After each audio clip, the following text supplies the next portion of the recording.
लालची भाई भाभी मनोहर के पिताजी ने मनोहर की बहन यानी कि अपनी बेटी को उसकी शादी में अपनी पुश्तैनी जमीन जायदाद में से 10 एकड़ जमीन दी थी। यह बात मनोहर को बहुत अच्छे से पता थी। वह 10 एकड़ जमीन जो कि मनोहर की बहन की थी, उसकी शादी में उसके माता पिता द्वारा दिया गया था और वह जमीन मनोहर की बाकी जमीनों के साथ ही लगी हुई थी और मनोहर की बहन की शादी बगल के गांव में हुई थी। मनोहर और उसकी पत्नी को बहुत अच्छे से पता था कि वह जमीन उसकी बहन की है, जिसे उसके माता पिता ने उसकी शादी में उपहार के तौर पर दिया है। मनोहर की बहन ने कभी उसे जमीन के बारे में कुछ सोचा नहीं और वह जमीन उसी तरह पड़ी हुई थी, क्योंकि मनोहर की बहन को कभी जरूरत ही नहीं पड़ी। काफी सालों बाद मनोहर की बहन को एक बार उस जमीन की जरूरत आन पड़ी, क्योंकि उसके पति की तबीयत अचानक बहुत खराब हो गई थी। उसकी किडनी फेल हो गई थी और काफी पैसा खर्च हो चुका था। उसके बच्चे अभी सेटल नहीं हुए थे, तो सारा कुछ खर्चा मनोहर की बहन को ही देखना पड़ रहा था और घर के रखे पैसे निकलते जा रहे थे। इसीलिए उसने सोचा कि वह अपने दहेज में मिली जमीन को बेच देगी, जिससे उसके पति का इलाज तो वह करवा पाएगी। मनोहर के बहनोई का एकमात्र इलाज किडनी ट्रांसप्लांट था, जिसमें बहुत पैसा लगने वाला था। मनोहर की बहन ने सोचा कि उसे तो ससुराल में ही रहना है, तो ससुराल की जमीन बेचने से अच्छा है कि वह दहेज में मिली जमीन को बेच दे, जो कि उसके मायके में थी, जिसका उपयोग शायद ही वह कभी कर पाती। और ससुराल की जमीन का तो उसे उपयोग करना ही था, इसीलिए वह अपने मायके गई अपने हिस्से की जमीन बेचने के लिए, क्योंकि उसे पता था उस जमीन की इतनी कीमत तो मिल ही जाएगी कि उसके पति का इलाज हो जाता। लेकिन वहाँ पर तो उसे कुछ और ही मिला। मनोहर के माता पिता गुजर चुके थे और मनोहर और उसकी पत्नी ने बेईमानी से अपनी बहन के नाम की जमीन अपने नाम करवा लिया था, जो कि उन्हें बहुत अच्छे से पता था कि उसके पिता ने वह जमीन उसकी बहन को उपहार में दी है। जब मनोहर की बहन ने अपने हिस्से की जमीन की बात की, तो मनोहर और उसकी पत्नी बहन से लड़ने लगे और बोले, कौन सी जमीन कैसा हिस्सा, वह पुश्तैनी जमीन और जमीन बेटों की होती है, तुम्हें नहीं पता? मनोहर की बहन ने बोला, हाँ मुझे पता है, लेकिन वह जमीन तो पिताजी ने मुझे दहेज के रूप में दिया था, कोई हिस्सा नहीं दिया था, वह तो मेरा नाम पर था, तुम उसे कैसे हड़प सकती हो? मनोहर की पत्नी ने बोला, पागल हो क्या? तुम्हारे पास ससुराल में कम जमीन है क्या जो मायके की जमीन हड़पने आई हो? हमारे सास ससुर तो पागल थे जो बेटी के नाम पर जमीन कर गए, और हम पागल नहीं हैं। जाओ अपने पति के इलाज के लिए अपने ससुराल की जमीन बेचो, मायके की जमीन पर नजर क्यों डाल रही हो? मनोहर की बहन ने बोला, क्योंकि पिताजी ने वह जमीन मुझे दी थी, जिस पर मेरा हक था मेरी शादी में, और उन्होंने मुझे दिया ही क्या था। यह बोलकर कि इतनी बड़ी जमीन तेरे नाम कर दी है और तुम लालची लोगों ने उसे भी हड़प लिया। लेकिन अब कुछ नहीं हो सकता था और वह चुपचाप अपने घर चली गई। उसके पति के इलाज में घर के रखे सारे पैसे पहले ही खर्च हो चुके थे, इसीलिए अब वह मजबूर थी अपने जमीनों को बेचने के लिए। लेकिन उसके पति ने साफ मना कर दिया और बोला, देखो मेरी जिंदगी का कोई भरोसा नहीं, सारे रखे हुए पैसे तो पहले ही मेरे इलाज में खर्च हो चुके हैं और अब तुम जमीन बेचने की बातें कर रही हो। तुम्हारे पिताजी ने दहेज में जो जमीन तुम्हें दी थी, जो तुम्हारा हक की थी, वह यदि तुम बेचती तो मुझे उससे कोई फर्क नहीं पड़ता, क्योंकि हम वहाँ कभी नहीं जाते। तो वह जमीन तो वैसे ही हमारे लिए बेकार थी, लेकिन यह जमीन हमारे बच्चों के काम की है। मैं अपनी बीमारी में उसे खत्म नहीं करना चाहता। अभी हमारे बच्चे सेटल नहीं हुए हैं। तुम्हारी भी सारी जिंदगी पड़ी हुई है। मेरी जिंदगी का तो कोई भरोसा नहीं। मैं आज हूँ कल ना रहूँ, लेकिन यदि जमीन रहेगी तो मुझे तुम्हारी और बच्चों की चिंता तो नहीं रहेगी। कम से कम तुम किसी के आगे मजबूर तो नहीं होगी। इसीलिए जो जैसा चल रहा है चलने दो। अब बचे हुए पैसों को बर्बाद मत करो। मेरी बीमारी पर तुम्हारे लालची भाई भाभी ने तो तुम्हारा हक की जमीन भी धोखे से अपने नाम कर ली। कोई बात नहीं, हमारे पास जो है, जितना है, हम उसमें खुश हैं।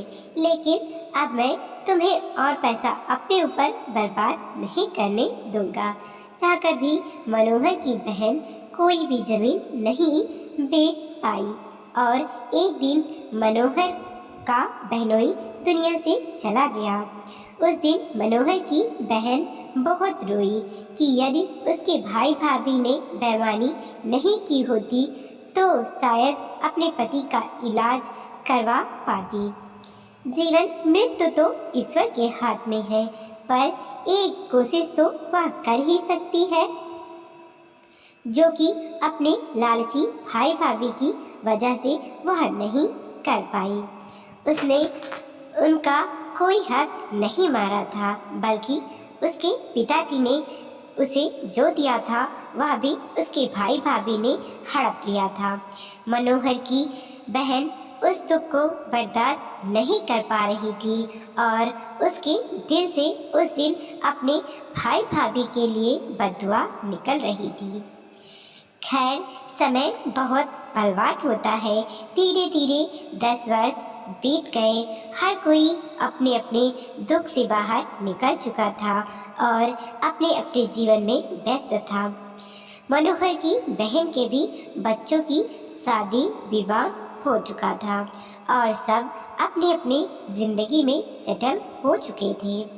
उधर मनोहर के भी दोनों लड़के अपना अपना बिजनेस कर रहे थे। अपनी जिंदगी में अच्छी तरह से सेटल हो चुके थे। रिश्ते फिर से एक बार सम्मान हो गए थे।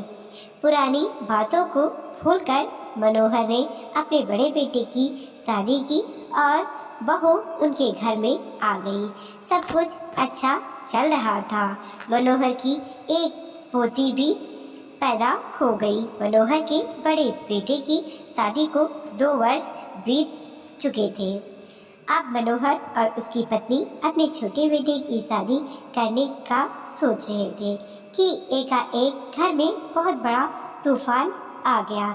सारे विश्व में कोरोना महामारी बनकर फैला हुआ था और उसकी चपेट में मनोहर का बड़ा बेटा आ चुका था और बहुत कोशिश करने के बाद भी उसे बचाया नहीं जा सका और वह कोरोना की भेंट चढ़ गया। मनोहर के परिवार में तो गाज गिर गई।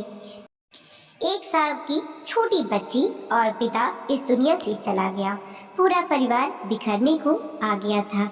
बहुत मुश्किल से सबने खुद को संभाला था, लेकिन अपनी छोटी पोती का मुंह देखकर मनोहर और उसकी पत्नी बहुत रोती थी कि इसका क्या होगा। अब कोरोना महामारी लगभग थम चुकी थी। मनोहर और उसकी पत्नी अपने छोटे बेटे की शादी करने की सोच रहे थे, लेकिन साथ ही साथ में यह भी सोच रहे थे कि छोटा बेटा अपने परिवार में व्यस्त हो जाएगा और मेरे बड़े बेटे के परिवार का क्या होगा। हम कितने दिन रहेंगे, उसकी बीवी बच्चों को कौन सा देखेगा। इसीलिए बहुत सोच विचार कर मनोहर ने अपनी बड़ी बहू की शादी ही अपने छोटे बेटे से करवा दी, ताकि उसके बड़े बेटे की औलाद को भी पिता का प्यार मिल जाए और छोटे बेटे की शादी भी हो जाए। मनोहर को लगा कि चलो एक बार दोबारा हमारा परिवार बस जाएगा, सब कुछ ठीक हो जाएगा। मनोहर की बहन ने भी इस फैसले की तारीफ की और बोला, तुमने बहुत सही कदम उठाया है। एक औरत की जिंदगी संवार दी और उसकी बच्ची को भी पिता का प्यार दे दिया। और वह मन ही मन फिर सोच रही थी, काश यही संवेदनशीलता उस वक्त आई होती जब मुझे ज़रूरत थी। लेकिन बात यह है ना कि मैं उसकी औलाद नहीं थी, बहन थी। जो संवेदनशीलता अपनी औलाद के लिए होती है वह बहन के लिए कहाँ होगी। खैर, मनोहर की बहन खुश थी मनोहर के इस फैसले से कि चलो किसी के बारे में तो उसने सोचा। और फिर सब कुछ दिनों के लिए ठीक चल रहा था और मनोहर के छोटे बेटे को भी एक बेटी प्राप्त हुई। मनोहर और उसकी पत्नी को लग रहा था कि बड़े बेटे की तो एक बेटी थी, छोटे बेटे को एक बेटा हो गया होता तो परिवार पूरा हो जाता। लेकिन कोई बात नहीं, अभी तो एक बेटी हुई है, फिर बेटा भी हो जाएगा। ऐसी भी क्या जल्दी है, यह सोचकर वह दोनों खुश थे। लेकिन विधि के विधान को कुछ और ही मंजूर था। एक दिन रोड एक्सीडेंट में मनोहर का छोटा बेटा भी मौत के मुंह में चला गया। पूरे घर में भयानक तूफान आ गया। जिसने सुना वह अंदर तक कांप गया। यह कैसा न्याय है भगवान का। एक बेटे की औलाद हुई तो वह गुजर गया, दूसरे बेटे की औलाद हुई तो वह भी गुजर गया। मनोहर का तो खानदान खत्म हो जाएगा, क्योंकि दोनों बेटों को औलाद के रूप में बेटियां ही हुई है। मनोहर और उसकी पत्नी को तो रो रो कर बुरा हाल था और मनोहर की बहू तो अपना सुध बुध खो बैठी थी। उसे तो समझ में नहीं आ रहा था उसका क्या दोष है जो भगवान उसके साथ इतनी नाइंसाफी कर रहा है। क्या होगा अब उसके बच्चों का। दोनों बच्चों के सिर से पिता का साया उठ चुका था। बहू की अभी उम्र ही क्या थी। मनोहर की अब और कोई औलाद भी नहीं थी। ऐसा लग रहा था सब कुछ खत्म हो चुका है। क्या करेगा वह इतनी संपत्ति का जो उसने इतने दिनों में जोड़ रखी थी। आज मनोहर जोर जोर से चीख कर बोल रहा था, यह सब कुछ मेरे कर्मों को फल है जो मेरी औलाद भुगत रही है। मनोहर और उसकी पत्नी जोर जोर से चिल्लाकर बोल रहे थे कि हमने अपनी बहन का हक मारा था। उसका पति मृत्युशैया पर पड़ा था और हमने उसके हक की ज़मीन हड़प ली थी, उसे बेचने नहीं दी थी। उसका पति तड़प तड़प कर मर गया था और वह उसका इलाज नहीं करवा पाई थी। आज इसी किए की सज़ा हमें मिल रही है। उस वक्त हमें समझ में नहीं आ रहा था कि यह गलत है और ना ही हमें अपनी बहन के दुख का अंदाज़ा था। आज जब अपनी औलाद नहीं रही तो हमें अपनी बहन के दुख का अंदाज़ा हो रहा है। बहुत गलत किया था हमने उसके साथ और भगवान हमें हमारे किए की सज़ा दे रहा है, जिसे हमारी बहू और पोतियों को भुगतना पड़ रहा है। मनोहर की बहन भी वहीं पर बैठी थी और मनोहर की बातें सुनकर पुरानी बातें फिर से उसे एकाएक करके याद आने लगी और उसे बार बार लग रहा था क्यों उसने अपने दुख में अपने भाई के परिवार के लिए बद्दुआ निकाली थी, क्यों नहीं अपनी भावनाओं को उस वक्त वह रोक पाई थी और अपने पति की मृत्यु पर अपने भाई को बद्दुआ दे दी थी। काश उसने उस वक्त अपनी भावनाओं पर नियंत्रण कर लिया होता। मनोहर की बहन को बार बार ऐसा लग रहा था कि उसकी बद्दुआ ही है आज असर दिखा रही है और उसके भाई का पूरा परिवार बर्बाद होता जा रहा है। उधर मनोहर की पत्नी जोर जोर से रोकर बोल रही थी, कभी किसी के हक की संपत्ति नहीं मारनी चाहिए। क्या करोगे ऐसे संपत्ति जमा करके जो तुम्हारा परिवार ही उजाड़ दे, क्योंकि दूसरों की हक की संपत्ति कभी हजम नहीं होती। आज तक सुना था, आज हमने देख भी लिया, बहन की संपत्ति मारी थी, क्या बचा मेरे पास, कौन भोगेगा हमारी इतनी संपत्ति को। लेकिन हमें समझ नहीं आता संपत्ति के लालच में कि ईश्वर सब कुछ देख रहा है। मुझसे तो बहुत बड़ी गलती हो गई, लेकिन अब मैं पछता कर भी क्या करूँगा। काश मैं पुराने दिन वापस ला पाती तो मैं सब कुछ ठीक कर लेती। और मनोहर की पत्नी बेहोश होकर वहीं गिर पड़ी। वीडियो को लाइक कीजिए, कमेंट कीजिए और अपने दोस्तों के साथ जरूर शेयर कीजिए। चैनल पे नए हैं प्लीज़ सब्सक्राइब कीजिए और देखते रहिए मोटिवेशनल स्टोरी।